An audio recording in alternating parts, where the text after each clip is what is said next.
You are listening to King's Court Podcast. Are we ready to start? Yeah, why not?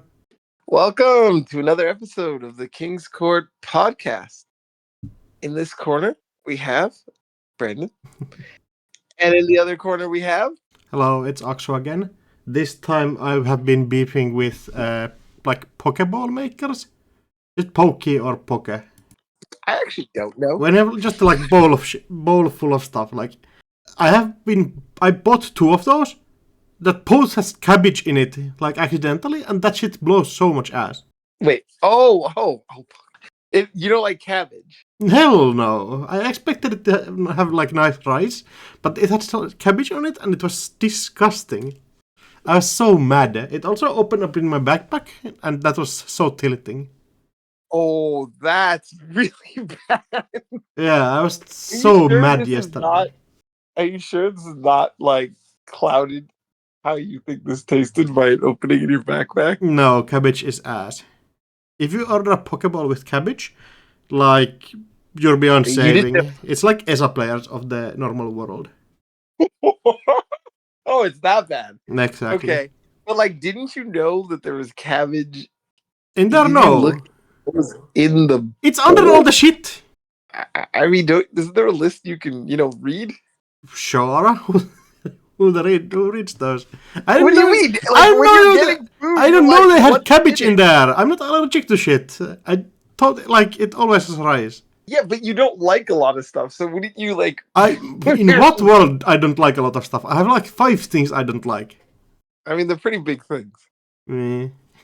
Maybe. Okay, so you got attacked by cabbage. Yeah, and my backpack is drying now after I had to wash it. Isn't there some controversy on what number of episode this is? Didn't you do something? Okay, so people might have seen if they were really eagle-eyed on Saturday night, Europe time, that the podcast episode came out, and it was named like King's Court episode 8, because I just copy-pasted the episode name from a previous episode and forgot to change it. So this is episode 11 right now. Got it. When are you getting in for Worlds? On the Thursday. All right. That's like regular time. Yeah, sadly. That'd have been sick if you were coming earlier. Yeah. We do some live podcasts with the earlier people. They've been hyped. Yeah, I think we're doing a live podcast episode recording there still. That was at least the idea. Like on a Friday? Or Thursday. Thursday. That's like, yeah, we'll figure it out. So you have a questionnaire. Yeah. Okay, so last episode we asked people to fill up on questions. We didn't get any questions on the podcast itself. We just got Safer saying that he likes the pod, and somebody saying why Sebastian sneaks through 30 copies of the Gourmand, which probably is an inside joke that I didn't get. We like those comments. Don't please keep doing those. We like all of it.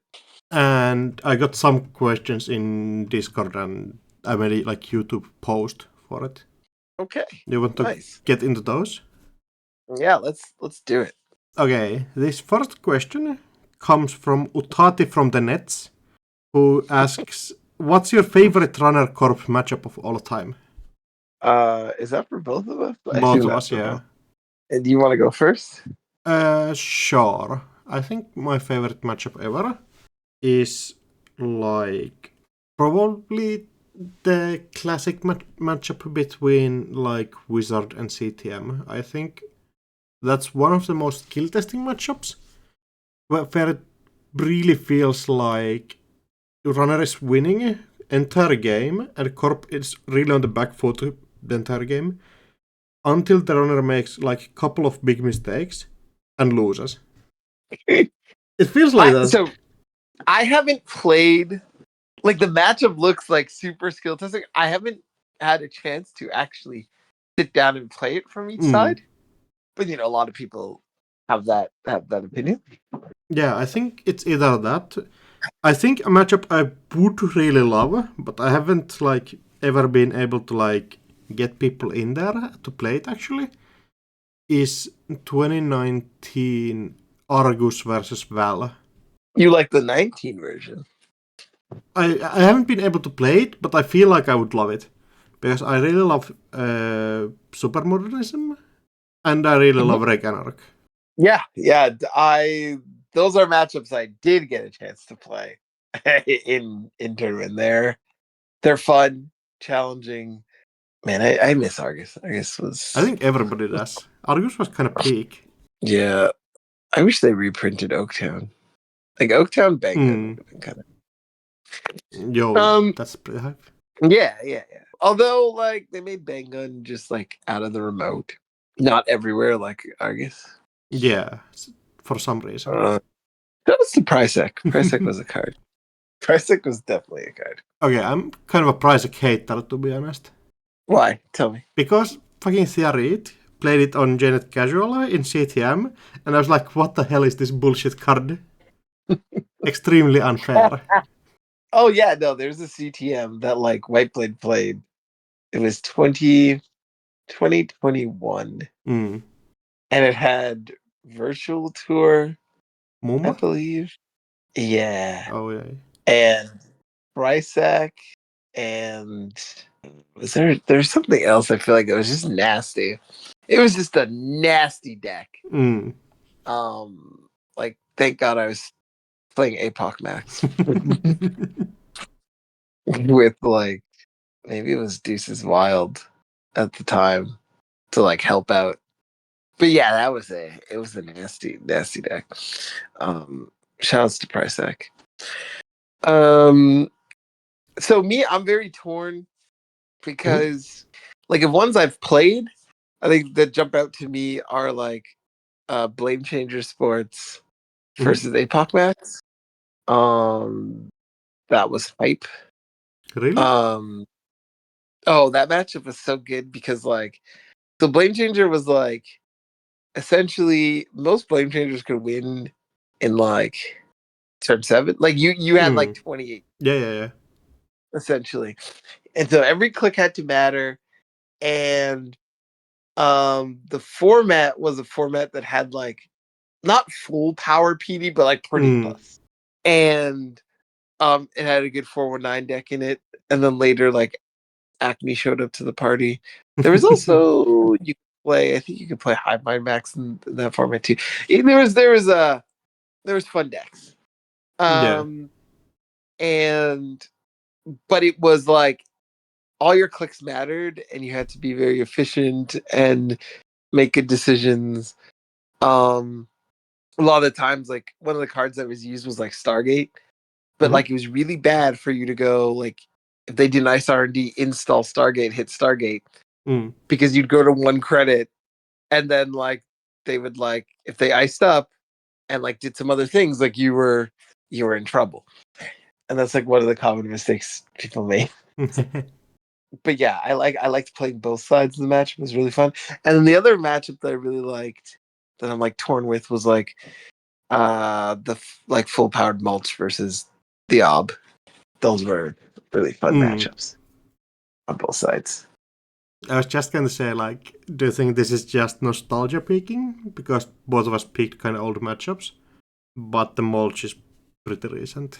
Yeah, no, those are matchups that I had played that I liked. Another one, the one that like stands out to me that I didn't get to play was ETF Moons versus Andy. Oh, like 2018? 17. Oh, I think we had this conversation at some point, yeah. Yeah, 17. That's That seemed pretty fun. Canadian Nationals, the 2017 has like footage from that matchup, and it's kind of peak. That is definitely looks like there's just a bunch of things happening and decision making and very powerful cards. Mind you.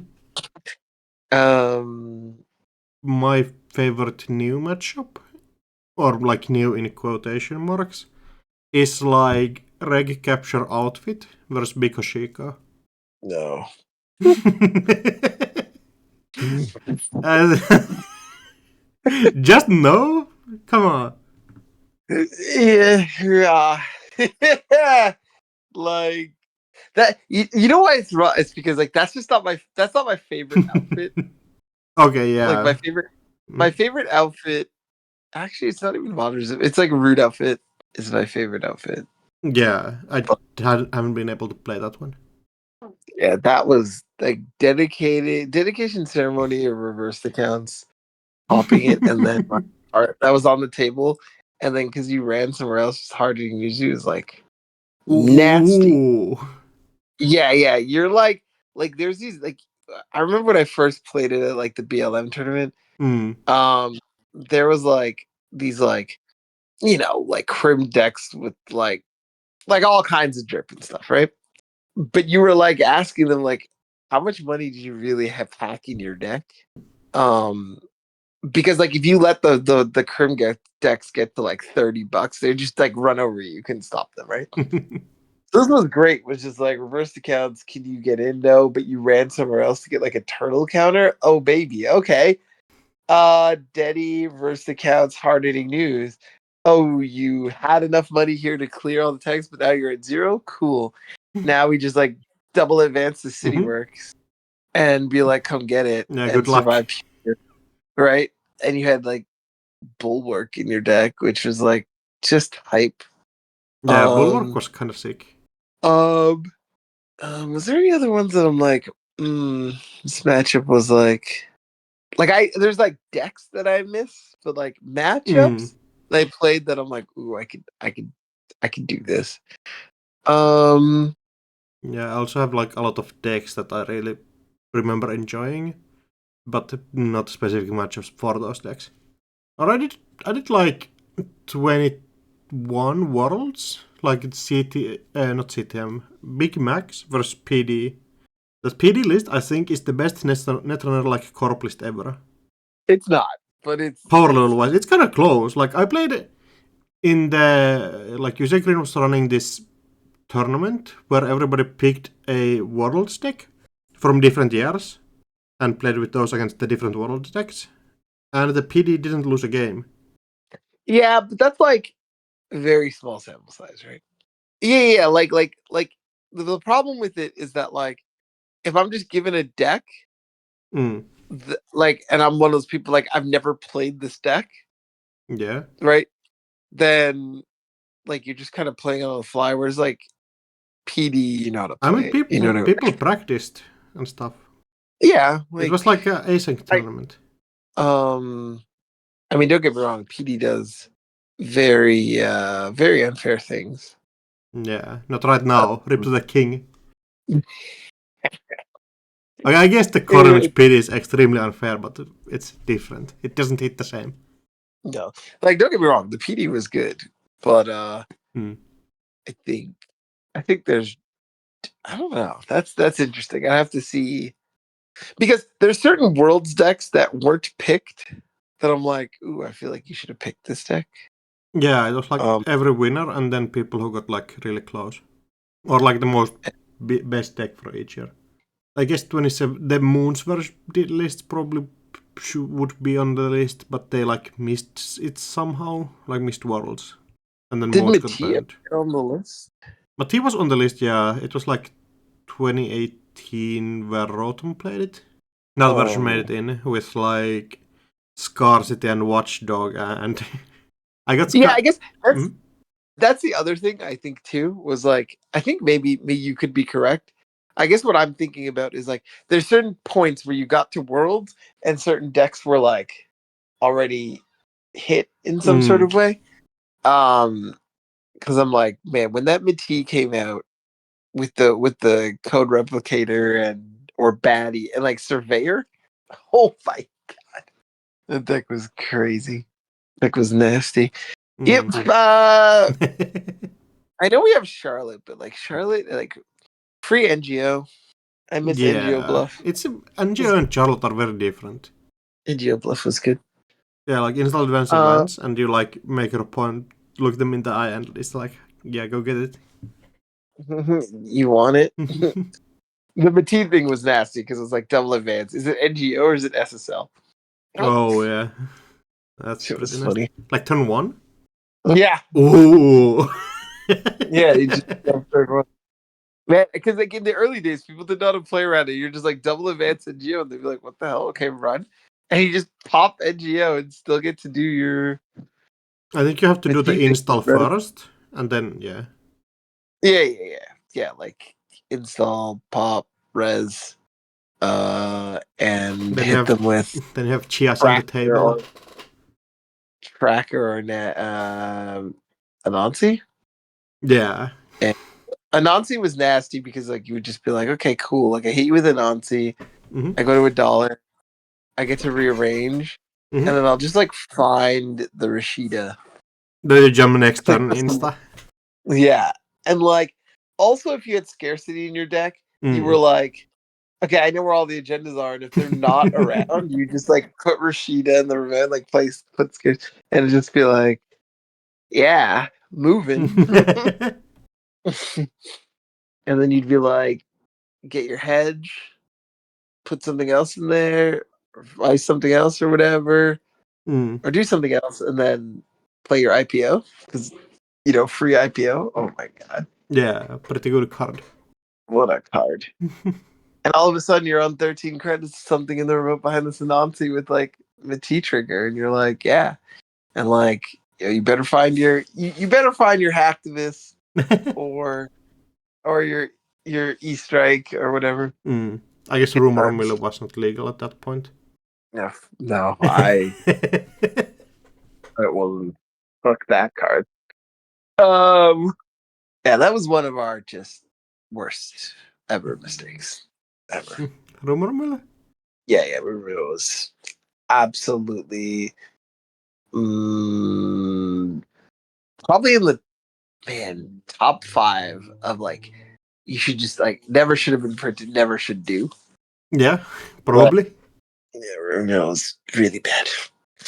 Do we have another question? We do.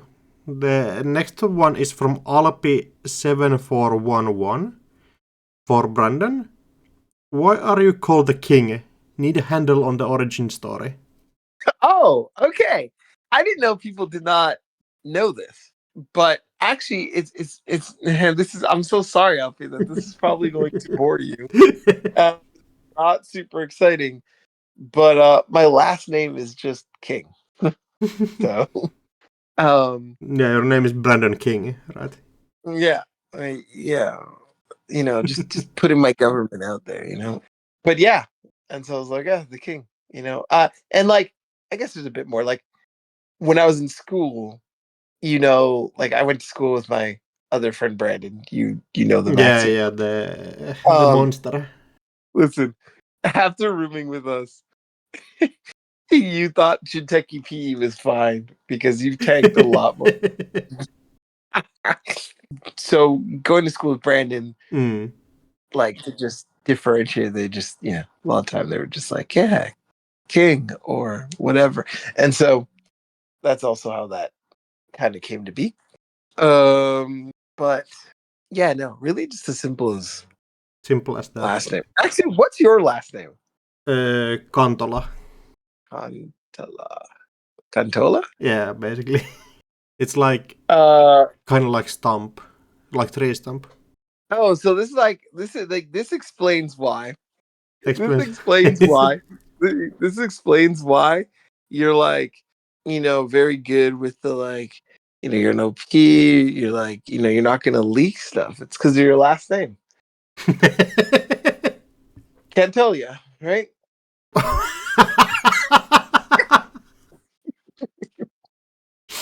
He can't tell you anything, Read it and weep it. Axu can't tell you anything. That's him. Very That's good. pretty good. Yeah. I have to start running with that one. You should. Can't tell you. I know Ice Cream College is going to have a can't tell you these nuts joke as well. Okay, I have to avoid that one. I'm not running into it. I feel You don't have to run into these nuts to make them a problem. I feel it coming. Like you're just gonna dig yourself a hole. I know it's coming. Question. There's a second one from Alpi for me this time about how did you start playing Eternal? And I'm not Who led you down this dark path? I mean, it's kind of a warlock. I mean, I did always I saw like Eternal tournaments and didn't really ever play the format. I just thought it looked cool. Then before like Elevation came out, there was a really dry spell where nobody cared about Standard at that point. And I was like, might give Eternal a go. Played it like couple times with different decks. And I just really enjoyed the high power format. Because for a long time, I have been really sad about Netrunner like Standard deep power leveling every metagame. Where I like more like high power formats. And Eternal kind of gives me that in a place where people actually also have the same power level decks.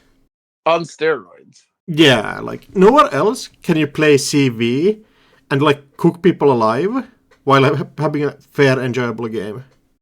Listen, I don't know if I believe that. I played. I have 100% win rate in Eternal. I played the game more. I just played honest and true sports metal. Yeah, very honest. This is enough for me because the opponent across the table is playing like 30,000 card Woo, and I was like, actually, like they banned World Tree, so I didn't have to do this anymore. Eternal, kind of mid. Yeah, very fair sports metal deck where your last turn was literally like you were on like 5 points. You had a fast advance thing in hand, and your turn was like install 3 Vasharons on the table. Yeah, it was a good turn. Yeah, install 3 Vasharon. Opponent runs every single one of those. You draw up from every one, and like get your fast advance pieces out in there. Yeah, and then we beat Plot, and we won the game. And I'm like, Vacheron, amazing card. Never should have been banned. Lols. I mean, we're getting it back in 3 days. That'd be so cracked. Like, no way that Project Badge sees the light of day again. But probably not. God, it was so. That's the thing. I think. I wonder if that would change things. Like if I hadn't played some of these cards, how would I think about it? Like playing Vacheron at the time, it was bonkers. And obviously you could argue that was bonkers, but honestly, I was like, ooh, all I cared about was like when I was playing the sports deck is hopefully if they Stargate or trash something, they don't trash Vacheron. Yeah. Or they don't imp my Vacheron and put it in the bin and whatnot. And am I playing a version that could actually score Vacheron? Because that's actually really cool. And then playing the other side, I was like, ooh, hopefully we find Vacheron early or we're able to trash Vacheron, and that's a plan. But it was obviously you knew it was busted, but I don't know, it was still for me it was it wasn't dampening my experience or anything like that. It wasn't negatively busted, it was positively busted where you're having fun on both sides because you're playing the card. Yeah, and I think that's warped how I look at things now. Because now I'm just when your opponent just touches agendas, they just fucking steal points. Yeah, it feels bad. and because before it was oh, if you touch an oboe, it's such a tempo loss. Plus, you don't know if someone's actually playing punitive or some shit. You know what I mean? Some whatever, right? Or sometimes they were there's oboe, but it's behind Kakugo data loop. You know what I mean? Agendas are just hard to get to, and even if you did, it was ooh. Obviously people know are more familiar with the Bologna 5 credits thing and whatever. But when you went to steal agendas, it was you felt it problematic. you steal an SSL endorsement, and you like notice when your opponent gets 9 free credits. Yeah, you do. Yeah. It's like a different world out here. Like, now you steal a Basalt Spire, your opponent takes a card back in hand. If they're not winning with that card, it feels like kind of nothing. Yeah, they pretty much have to. I mean, SDS sometimes, but like... SDS if you're playing criminal, and that's... Even then, it's way more scary if they actually score it. So it's interesting. Like, it's funny because, like, Vacheron was the right card to ban, hence, like, Blame Tuner and stuff like that. But I was like... There was other cards that was like... there's like... Yeah, I don't know. It was never negatively impacting my experience. Yeah. You just knew that Vacheron was part of the deal, and you had to figure it out. But... Yeah, that's like the difference between Vacheron and cards like Turbine, where Turbine is in the metagame, and if you play against it, you're like pulling your hair out, like, no, god damn it, this shit card again. It's still warped. Yeah, or like both or something, where like cannot do a lot about it. I remember playing this built the last deck. Like it was like silly. It was like 59 cards. I was playing like Isaac and just like building up my like board. And then I played against the Polly's Cafe. Was it a Woo deck or something? And basically they just set up this inevitability board. And I'm like, yeah, don't worry, I'll get it over. I'll get my barriers over 7 strength. And once they drop the first turbine, then they drop the second turbine. I'm like, and then they fucking popped out the third turbine. I'm like, I was like, holy shit, this person, like, who hurt them? I don't know who hurt them, but somebody hurt them. And now, like, there's nothing I can like. My eyes is. It was like, it was so bad it was funny. The third turbine, I was the like, strength 10 cleaver showing up. Just showing up to ruin your day. We have another question. Yeah. So this is for the both of us. Fudgy Monkey. They have Journal's avatar, so I'm like... like they might be Journal, but who knows? The question is, what's the funniest story you have ever... What's the funniest... What's the funniest story you have from a Netnet tournament? Doesn't have to be about the game, can just be an experience that happened to while traveling for one. I don't know if it's the funniest, but it's one that jumps to mind. Do you have one? I need to think about mine. Listen, everybody come to Netrunner tournaments. There's lots of funny stories. I get to go to choose an event and be like, oh my god, there's this funny story, and that's just like that one event. It's cracked. Like, oh my god, it's so funny. One that just immediately, oh my god, there's so many, but one that just immediately jumps to mind. I think it was U.S. Nationals 2020. What? Holy shit! Was that 21 or 22? Maybe it was 20. How long did Gagarin survive? Brother, I'm a zoomer. I don't know shit about Gagarin. Yeah. No, it came back. And like, did it survive past 21? Yeah. I think it died 22 summer, right?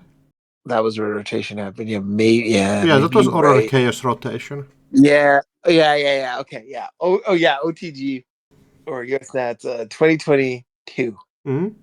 And oh boy. So I'm meeting Sokka for the first time.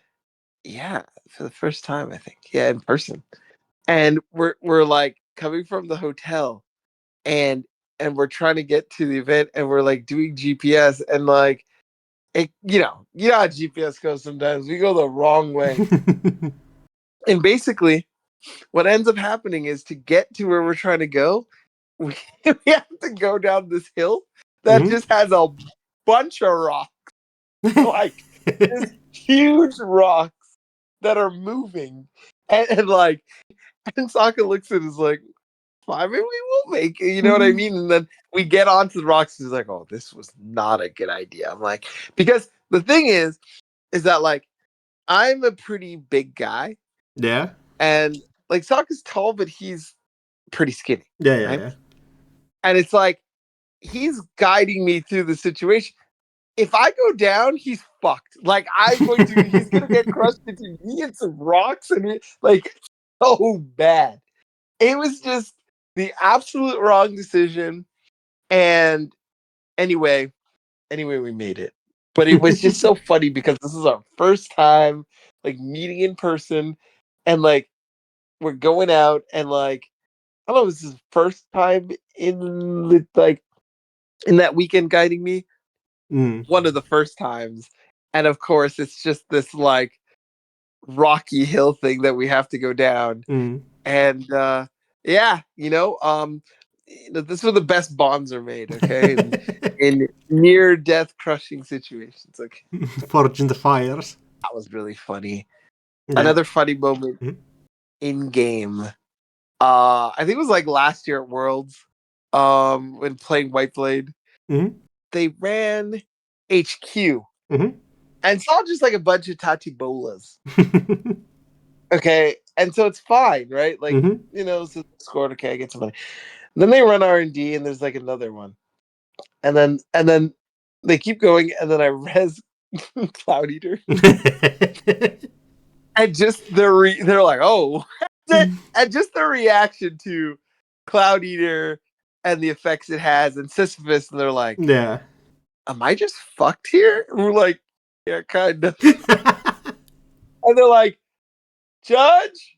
Like, the judge comes over like, does this work the way I think it does? I mean, they didn't die, but it was like... It sucks pretty... It sucks a lot to get hit by that. It was really rough. That was pretty... Did they end up winning the game, or...?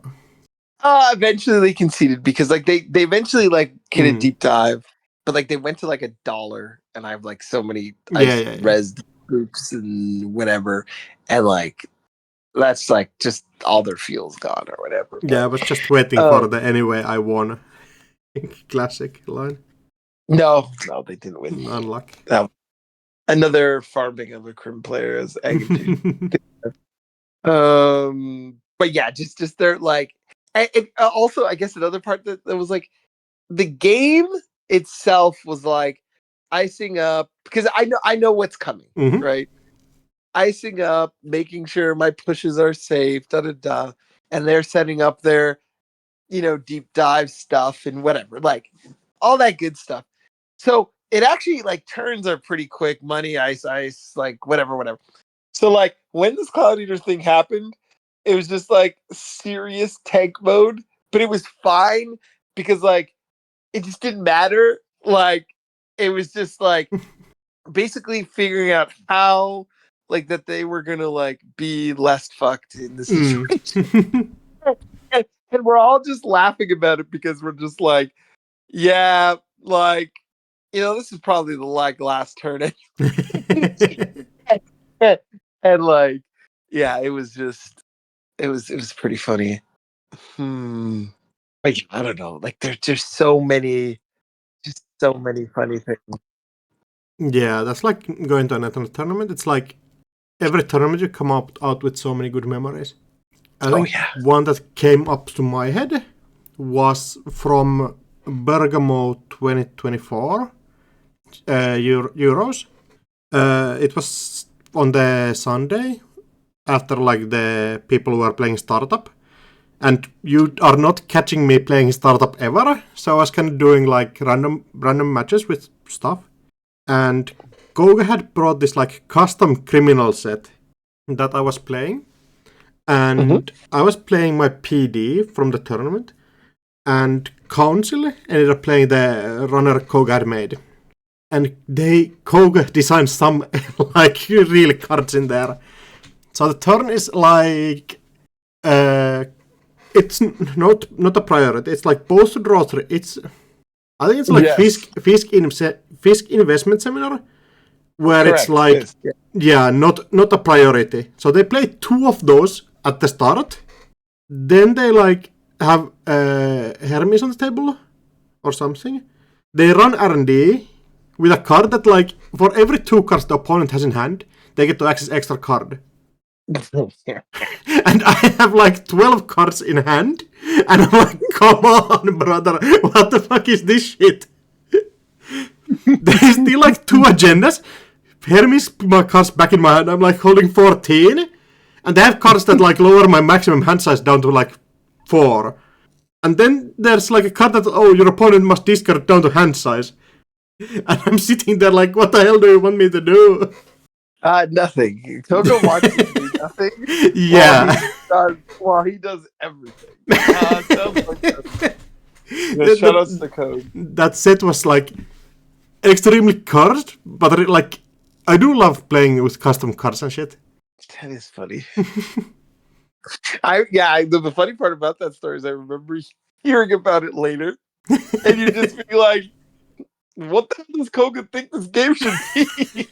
This was like afterwards.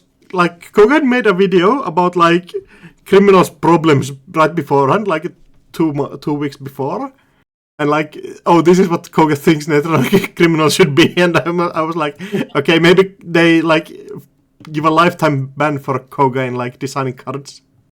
Correct. They found out that Koga was he wasn't cooking, he was cooked. I mean, it's kind of cooked, to be fair. Oh, he cooked, but like... I can imagine me playing runner and having so much fun. No. Like, yes, but like, no. Like, oh god. Criminal's enough as it is. Yeah, no, at that point, Criminal was hella ass, though. It was like easily the worst class in the game. Yeah. I'm trying to think if anything else comes to mind. I guess the whole Italy road trip was kind of peak.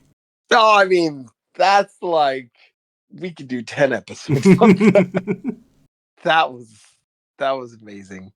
That was just an amazing time period. I think my favorite part was like the karaoke night. Oh yeah, that was hype. Yeah, that everybody was like, I was like hella cringing at first, but then like I like people got invested and it was really hype. You got some drinks into you. Yeah, that helped. And then you're like, everyone's just like, yeah, like it ended up being like not only like karaoke night, but like culture night. Like everyone sung songs in their own culture, like language, yeah. and that was really cool. Okay, I think the issue there was that their setup was random as hell. They had like an iPad with like that was connected to a projector, and otherwise it was just a normal bar. And like there just were no other people there, and like 2 people were eating, and we cut out the music just to like make these asshole tourists be able to sing it. And they like got up and left. I was like, oh yeah, my and God. some people came in, got like 1 drink, and then left, and I was like, damn. The bar owner though was clapping. They were hella enjoying it. I like they probably had kind of fun, like not this kind of asshole tourist show up every day. And I was like trying to buy shit for enough for them not to feel bad that we were there, you know. Oh no, I think everyone got their fair share as well. I think like once they realized like we were in, it ended up being good for them because like honestly, the like place when we was were there and dead. came there, it was dead, and it was like a weekday. I feel like we were there. Yeah, and it was like, well, you don't seem like you get really any traffic. Like this is so good for you. Like I feel like everybody, maybe except one person, got like at least 3 drinks. You know, so that was like really good for them. And we got food and whatever. Like got stuff. Yeah. It just felt really cringe at the start, you know. Sure, everyone was kind of like, I don't know about this. And then we got there, and then like, of course, like Bridgman, big singer, big karaoke guy, like gets everything warmed up. People get their drinks, whatever, and they're like, oh, okay, we're vibing. And then Sock gets in on it, like, yeah, and it's like, okay, yeah, like, and everyone just starts to warm up and do the thing, and then like that was fun. Peter was like so upset that he like ended up missing it. Oh yeah, that was so unlucky. I think like Bridgman being a singer like is the most well kept secret in the entire Netrunner community. Yeah, he's very good. He can sing, rap, like everything. He's excellent. After just seeing Bridgman in like Netrunner tournaments, he seems kind of like a quiet like person, you know. But that's just Bridgman focusing really hard to win the tournament. Oh yeah, outside of that, he's oh my god, so much fun, and like he sings like all that. Like he's one of those people who just bursts out into song, like at any point. Yeah, like even if you're like on Discord with him, or he'll be like, "Yeah, sorry," like or not sorry, but like he'll be like, "Yeah, okay, hold on, I gotta go use the washroom," and he'll like walk away from his mic and whatever, and you just hear him singing in the background. It's like it's the best thing. Yeah, it's good stuff. We have more questions. We have two more from the same person. They ask me, "Why Quagsire?" ? Good question. And that's literally just my favorite Pokemon. So like, I think my favorite. I used to play this fighting game called Pokken Tournament, where you play as Pokemon, and I played as like Machamp in that. So I used to have like a Machamp avatar, and after stopping playing that, I was like, okay, Machamp doesn't really fit me, I feel like. Then I was like thinking about my favorite Pokemons, and then I had like a Quagsire image on my computer for some reason. I like drew the sunglasses on it, and a hat, and I was like, okay, this is kind of peak. And then I just started using it everywhere. And now it's kind of a like online branding thing. Quagsire? See, I didn't get like super into Pokemon, so I know the like some of the like main first ones. Yeah, it's from like the second generation. So like, is that with like Chikorita? Yeah, from that generation. Okay, I know Chikorita, but like I don't remember Quagsire. Yeah, it's like a blue like blob kind of thing, or a blue character that has like dots for eyes and like a smile. Who was it with, or was it just? It wasn't like in the show much. Oh, it was in the show. That's why I wouldn't know it. Yeah, it was like in some parts. And what's the next question? So the last question is from Not Yeti. I think you probably might have seen this one already. Did Brandon play Seb at American Continentals as a deliberate throw because he already won the bye, or is he just stupid?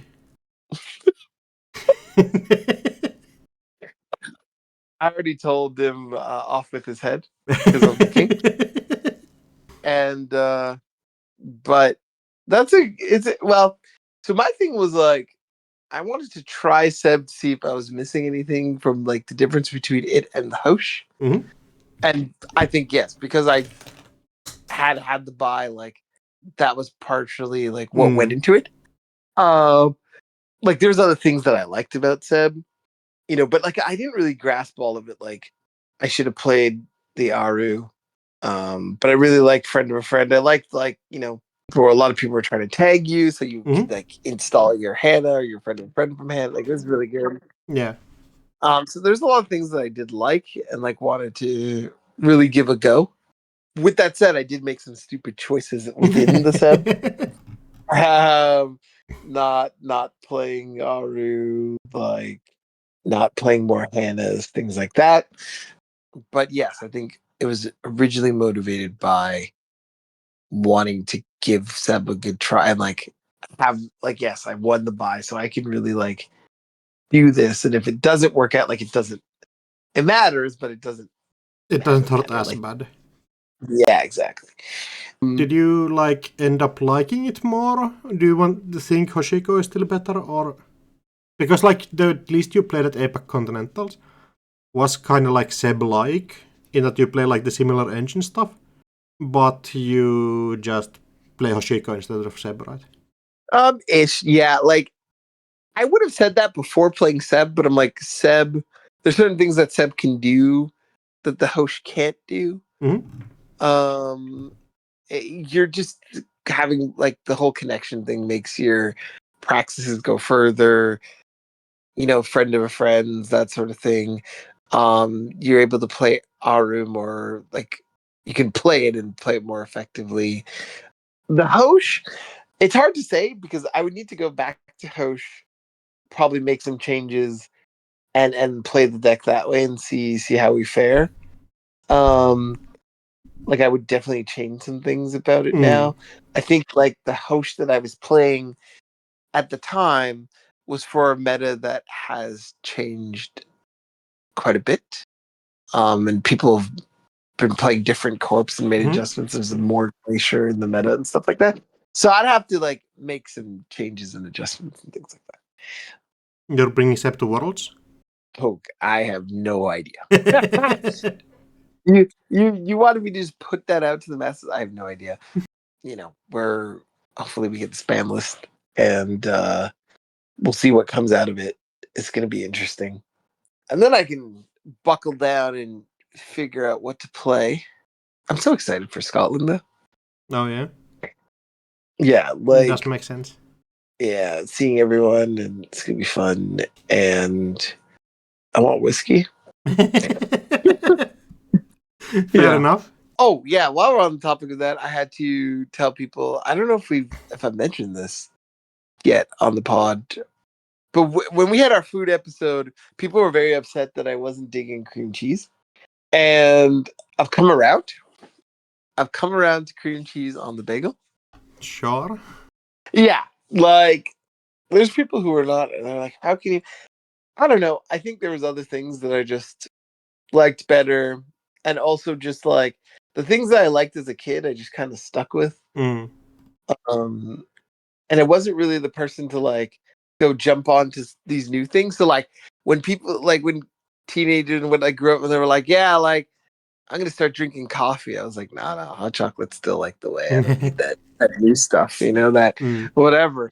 And so like for me, it was always like, yeah, like butter or jam was like the early kid stuff that I had, and then like cream cheese came later, and I was kind of like, yeah. But yeah, like I tried it more on the bagel. I'm like, oh, this is not what I thought it was before. I don't know. Yeah, if it's taste good. or whatever. Do you have like flavored cream cheese or just raw? I've done just regular. I think there's another one. I'm trying to remember. If there's other flavors, I'll update as accordingly. But I think it's just been regular. Yeah, they have like, at least here, they have like different flavors. They have like smoked paprika and like reindeer meat and stuff like that. That are really good. That you should test out. Man, I need to have this reindeer period. Oh, I was watching this documentary that was hype, and it was like is this YouTuber who went to like they go to like the northernmost points, and they're like, yeah, this place is like, sun doesn't set in the summer, like those kind of places. They went to a restaurant, and they served like Arctic food. There was whale steaks. I'm like, I didn't even know that was a thing. I gotta try me some of that. But also, like, I don't think you can try whale, or at least shouldn't. I mean, like, I don't really get why not. I think they're endangered.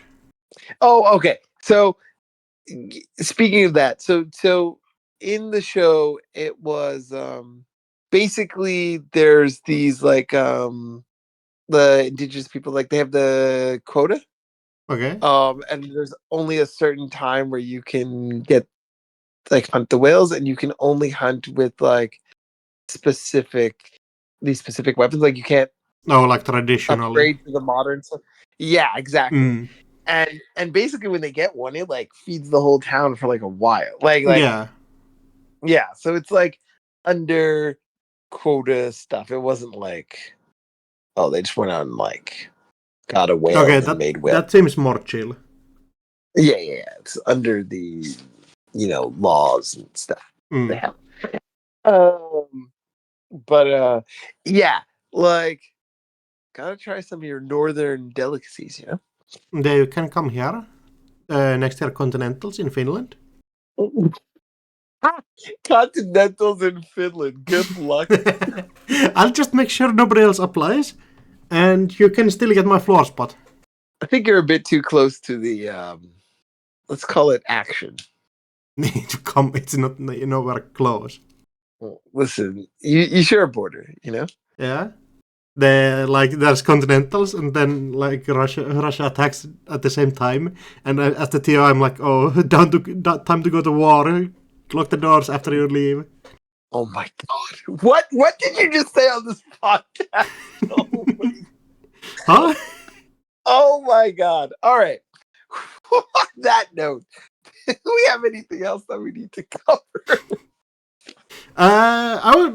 I kind of want to talk about the Continental season, and just the evolution of the metagame was really interesting to me.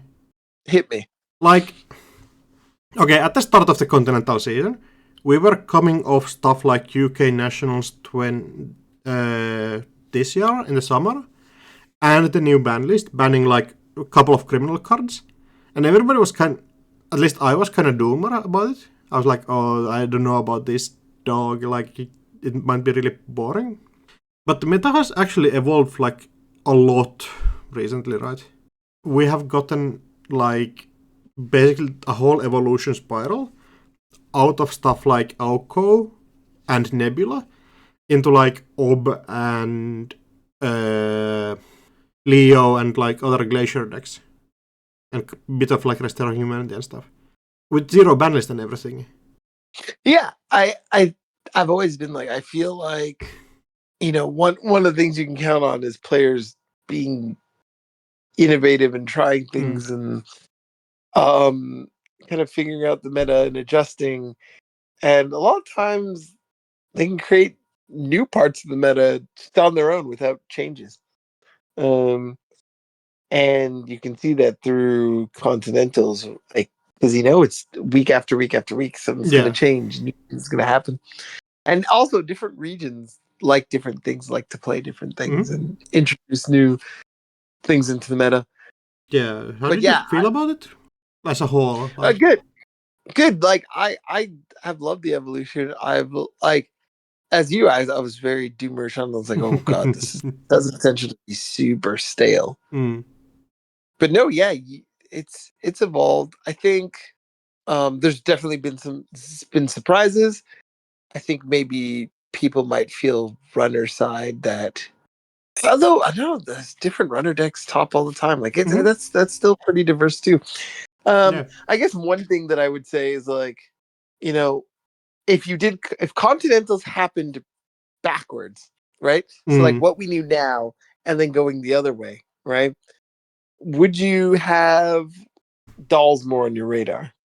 On my radar, like as a thing I want to play? Or a thing that you want? Only because, not that I think that like, oh my god, ultimately dolls are this powerful thing.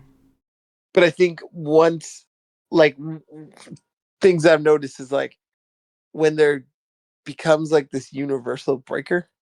Yeah. Like, people either don't like that, and because it's neutral, it just can be in anything. Yeah. And really, right now, I think like it's crazy. What's changed is like 8 weeks ago, Matryoshka was like a joke meme card. Yeah. 6 weeks, it was like, oh, Moosely Hawk can kind of use this effectively. Like, 2 to 4 weeks, it was like, oh, should we be doing dolls in Sable instead of just reg breakers? And then now, like, recently, it's like, oh, Ho should just play dolls over their breakers too. And so now you have to have a reason not to play them, right? From absolute outright meme to two of your top factions are just like playing them, and this is what's topping, and like you have to have a good reason not to play these. Yeah. And like we haven't seen Shaper play them, but like I don't know, maybe they should too. You know what I mean? Like, is this good, bad, a thing that should be? You should just have this like this kind of AI breaker across the field. Like, I don't know. It's very interesting, but it's also interesting, like, because this is kind of materialized late in the Continental season.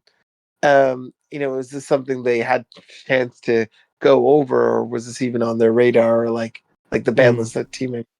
And like, because this is something I think about where it's like, I know cards in the past that have been neutral, that have been everywhere. They got a swift backhand, you know? Something called like Cyber Sandbox, maybe? Maybe. I don't know. It's like a tough question because I don't feel like dolls are too good necessarily. It's a lot about like your normal breakers are kind of ass right now, so don't like win with breaker efficiency. And the metagame was really asking you to get into multiple lightly iced servers really early, which doll specifically like is pretty good in. Where you can like if you just draw 2 dolls, you can start running the table pretty fast. Also, you save a lot on the install costs, which does really matter at matchups like OCO and OB, for example. So, like, I think the specific matchups like help you a lot, and I don't think they're too good. I think there is like a situation where it's a flat board state, as like Safer said while talking about Turbine, where your opponent like doesn't really matter which ice they have. It only matters for their number, basically. Yeah, like I don't think they're too good. I think my question is kind of like, is it okay that they're just overall better than having reg break, or most of the time better than reg breaker, like as a neutral break option, right? Is like an interesting. I'm curious how they go forward with this. I mean, even though it's like a neutral breaker option, every faction needs to figure out the questions that playing those breakers makes kind of differently. Like, how do you deal with Semaxamoon? How do you deal with Anvil? Or Hammer. And like, that's kind of different in Criminal and Anarch, I feel like. It is, but if the answer is found, like you find your answers, whatever, and you do your thing. Like if you see at Worlds, 15 of the top 16 runner decks are like doll dominant decks, and like that's their premier breaker. Is that a problem? I mean, is the problem that if you have like a tournament where Anarch is like 8 out of the top cut is Anarchs, and every one of those plays 2 copies of Paperclip, 2 copies of MK Ultra, and 2 copies of Black Orchestra? Is that a problem? No, but that's like not the same thing at all. No, but breakers are a thing that every time it kind of like devolves into everybody playing the same stuff. Here's the thing about the bin breakers, I guess, is like, I think people would say they were a problem, but like, I don't know, they never got the banhammer. Well, yeah. I shouldn't say that. Paperclip went on and off some or whatever, but like, I think they did a lot of. I think they were properly costed in the long run. Sure, but is the doll like drawback of being really tough to get multiple servers in the same turn like fairly like costed in the long run? When I ask if they're doll dominant decks, I'm not talking about dolls and like their efficiency or like their power. Like I don't think they're like broken. Yeah, me neither. What I'm saying is that they're a neutral breaker that now like you see everywhere. If they're just overall better than the breakers that are out there, because you have to think about how this looks going forward. Yeah. You either then have to make more busted breakers again, so that people aren't just going to play dolls, or you have to get rid of dolls for people to play other stuff. Like, do you know what I mean? Like, it starts to run into that. So I mean, I'm saying like in Worlds, if like that's determined and there's like a large amount of top cut or just like doll dominant, do you have to do something? And it's just interesting because like I try to look at patterns or trends like early. As I said, 8 weeks ago, doll was a meme. 6 weeks ago, loosely hot. 4 weeks ago, we should do this in Sable and not, whatever. And now it's like, yeah, you should definitely play dolls in your crim decks and your host deck, and like there's probably others playing it too, and should Like, should we be playing it more? Are we on to something like, or is it just this like some decks play it, some don't?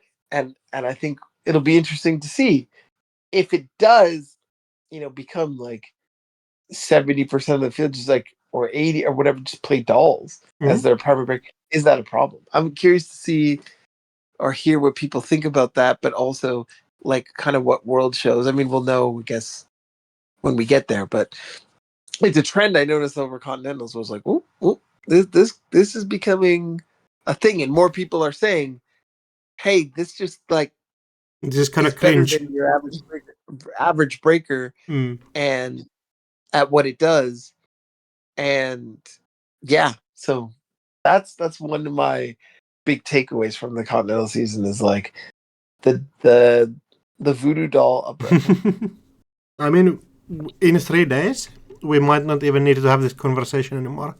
Maybe if SBT in 3 days was like, oh yeah, we banned dolls, we didn't like the way things were going, I would be like, it's not something that I'm like, ooh, needs to happen per se, but I'd be impressed that like they jumped on something that quickly. I'd be very impressed. I'd be impressed. Yeah. You gotta be very tuned. Speaking about the ban list, next week this should be coming out on Tuesday if I like edit it tomorrow. But there will be a stream happening on Wednesday where me and Brandon are going to talk about the ban list, like live reaction. So people should join up there. Yeah, tune into the stream. We'll give more details about exactly what time that's going to be at and like all that good stuff. But yeah, there's going to be stream Wednesday. Going over the ban list, what that could mean. How that affects decks, or how we think that affects decks, and I think it's going to be interesting. But all right, you have anything else? No, I think that's all for today. I think, yeah. So please like, comment, subscribe. I hope that I guess the other thing to talk about a bit is just like, I know the way we're doing things right now is pretty new, and we will get back to the old format of like, when our guests come on, we're going to go through the histories and we're going to like a bit longer episodes so that we can really get to know them and, ask them all the questions. But for now, we just felt like coming back. It was a lot, and we wanted to get out a lot of stuff to everyone and cover things. So yeah, we're doing that for now. We'll let you know when we get back to the reg stuff. But yeah, like, comment, subscribe. You have any questions, all that stuff, you can DM or leave them on the YouTube or pods or whatnot, and your boy Axel will pick them up, bring them in, And anyways, we outie.